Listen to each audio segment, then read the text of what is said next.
നമ്മളെടുക്കുന്ന ചെറിയൊരു ഇനീഷ്യേറ്റീവ് ചിലപ്പോൾ അതിൻ്റെ ഇമ്പാക്റ്റ് എന്ന് പറഞ്ഞത് നമുക്ക് പറയാൻ പറ്റുന്നിടത്തോളം ആയിരിക്കും. ഇപ്പോൾ ദുബായ് റണ്ണിൽ കണ്ടൊരു അതിമനോഹരമായ കാഴ്ചയാണ്. ഫുൾ ബോട്ടിൽസ് ആയിരുന്നു റോഡ് സൈഡ് മൊത്തം. എല്ലാവരും അവരുടെ വഴിക്ക് ഇങ്ങനെ പോയിരുന്നു. അങ്ങനെയാണ് ഈ മാജിദ് ഡെവലപ്മെൻറ്റ്സ് എന്ന ടീം അങ്ങനെ ഇവർ ഫുൾ ബോട്ടിൽസും കളക്ട് ചെയ്യാൻ വന്നത്.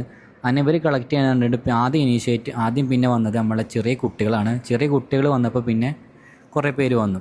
അപ്പോൾ ഈ ഇനീഷ്യേറ്റീവാണ് മെയിൻ. അപ്പോൾ ചില സമയങ്ങളിൽ ബിഗ്ഗസ്റ്റ് സ്റ്റെപ്പ് എന്ന് പറഞ്ഞ ഇനീഷ്യേറ്റീവാണ്. Take initiative then people will follow. അങ്ങനത്തെ ഒരു സംഭവം എനിക്കൊന്ന് കാണാൻ പറ്റി. നമ്മുടെ ദുബായ് റണ്ണിലാണ് സംഭവിച്ചത്.